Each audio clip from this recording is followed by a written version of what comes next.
Thank you Jesus. Praise the Lord. மன்னிப்பின் அடிப்படை. மீண்டும் உங்களுடன் இருப்பதில் மகிழ்ச்சி அடைகின்றேன். நாம் ஒவ்வொருவரும் மிகவும் அவசியமான தனிப்பட்ட முக்கியத்துவம் வாய்ந்த இந்த தலைப்பாகிய மன்னிப்பு பற்றி தொடர்ந்து ஒன்றாக படிப்போம். நான் மன்னிக்கப்படுவதன் ஆசீர்வாதத்தை பற்றி நேற்று பேசினேன். சரி, இன்று நான் தேவனிடந்து வரும் மன்னிப்பின் அடிப்படையை பற்றி பேசப்போகிறேன். இது மிகவும் முக்கியத்துவமானது. மன்னிப்பின் அடிப்படை இயேசு கிறிஸ்துவின் சிலுவையாகும். இயேசு கிறிஸ்து நமக்காக எல்லாம் செய்தார் என்பதன் அடிப்படையில் தான் நாம் மன்னிக்கப்பட முடியும்.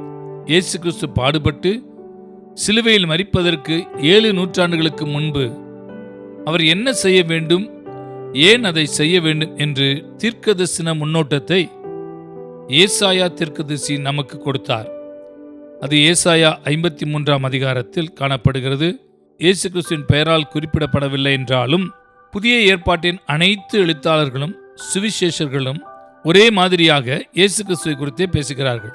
அவர் பெயர் குறிப்பிடப்படாத பாடுபடுகின்ற கர்த்தருடைய ஊழியக்காரர்.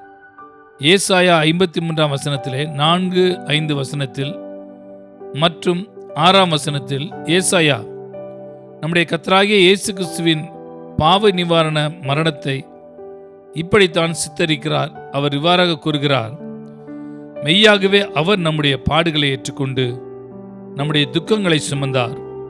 நாமோ அவர் தேவனால் அடிபட்டு வாதிக்கப்பட்டு சிறுமைப்பட்டவர் என்று எண்ணினோம். நம்முடைய மீறுதல்கள் நிமித்தம் அவர் காயப்பட்டு நம்முடைய அக்கிரமங்கள் நிமித்தம் அவர் நொறுக்கப்பட்டார்.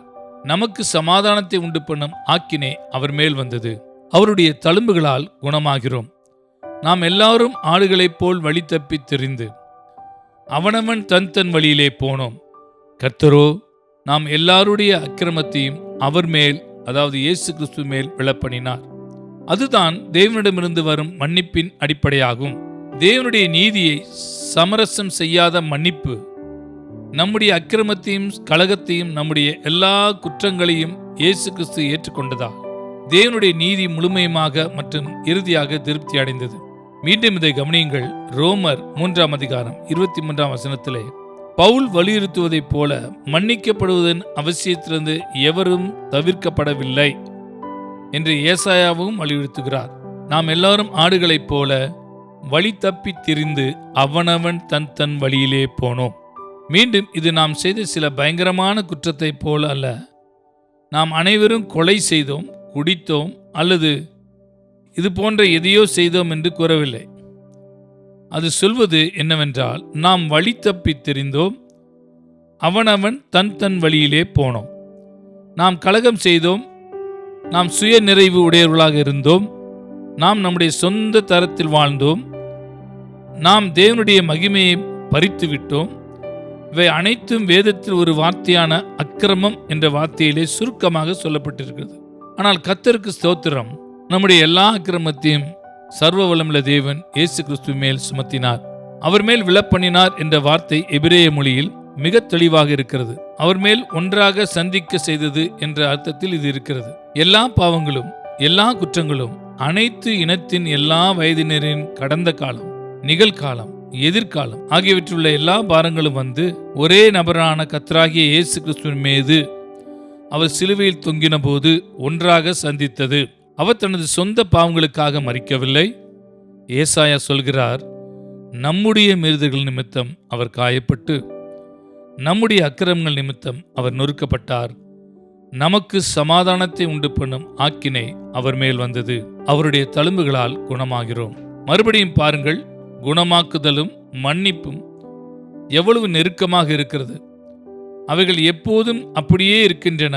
பற்பல சமயங்களில் குணமடைய விரும்புகிறவர்கள் சுகத்தை பெறுவதற்கு முன்பு அவர்களுக்கு மன்னிப்பு தேவைப்படுகிறது.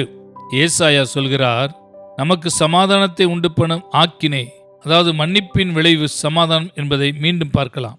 ஏனென்றால் இயேசு கிறிஸ்து நம்முடைய பாவத்திற்காக தண்டிக்கப்பட்டார். ஏனென்றால் அவர் நம்முடைய இடத்தை எடுத்துக்கொண்டார். தேவன் நமக்கு சமாதானத்தையும் நல்லிணக்கத்தையும், அதாவது ஒப்புரவாக்குதலையும் தருகிறார். பின்னர் நான் ரோமர் 4ஆம் அதிகாரத்துக்கு செல்ல விரும்புகிறேன். அதில் மன்னிப்பை குறித்து மற்றொரு முக்கியமான பாடத்தை காண வேண்டும். நம்மில் எவராலும் மன்னிப்பை சம்பாதிக்க முடியாது என்பதே பாடமாகும்.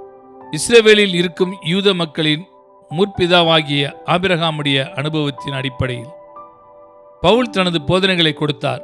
மேலும் ஆபிரகாம் தேவனுடைய தனது உறவை பெறவில்லை என்று அவர் சுட்டிக்காட்டுகிறார். அவர் செய்த செயலினால் அல்ல, விசுவாசித்ததால் அவர் நீதிமானாக்கப்பட்டார். இதைத்தான் ரோமர் 4 அதிகாரம் வசனங்கள் 1 முதல் 8 வரையிலும் அவர் சொல்கிறார்.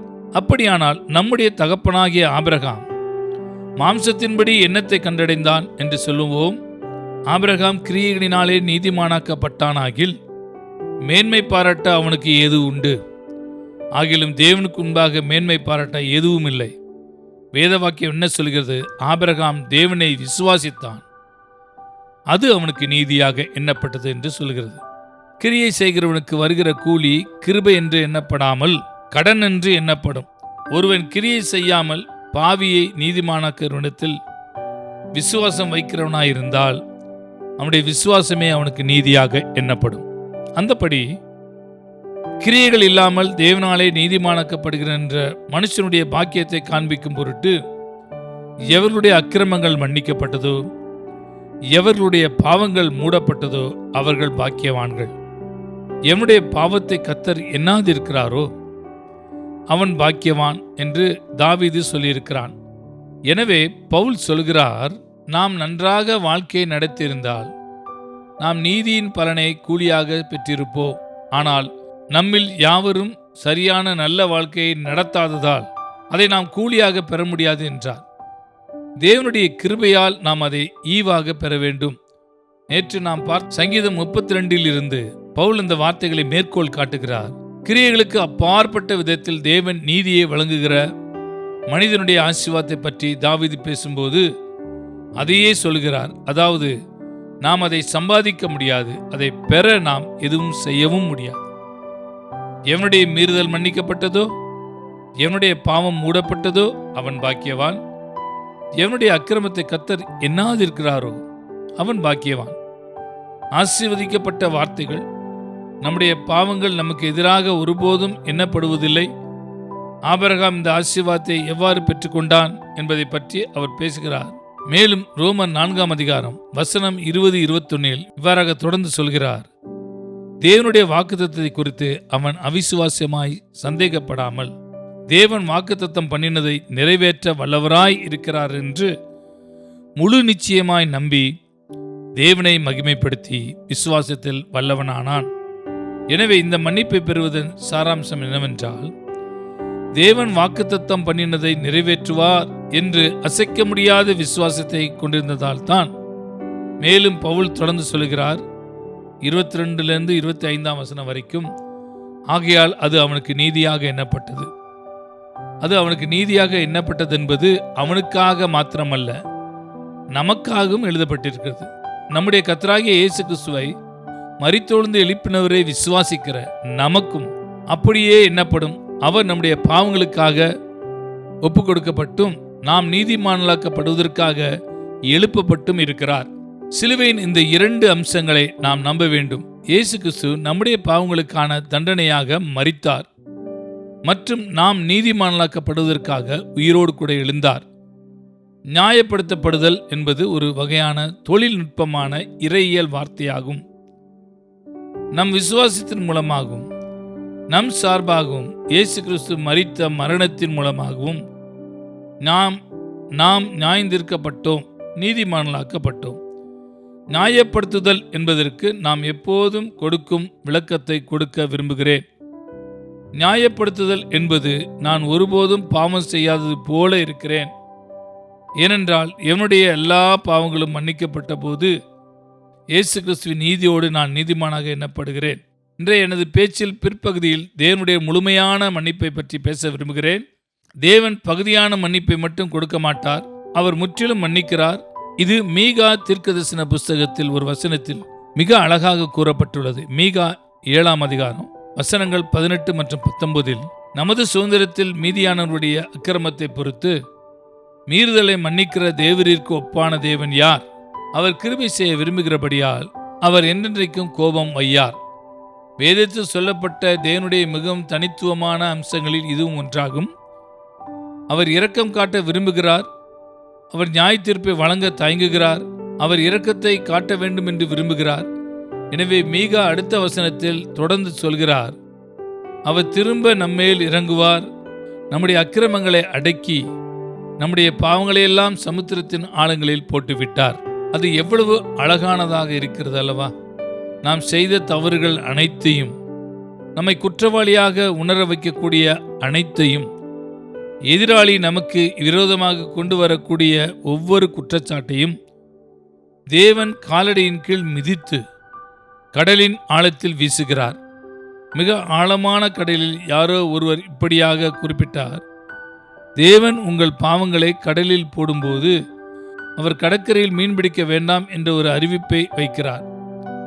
வேறு வார்த்தைகள் கூற வேண்டுமானால், நீங்கள் திரும்பி சென்று தேவன் புதைத்துள்ள ஒன்றை ஒருபோதும் உயிர்த்தெழ முயற்சிக்காதீர்கள்.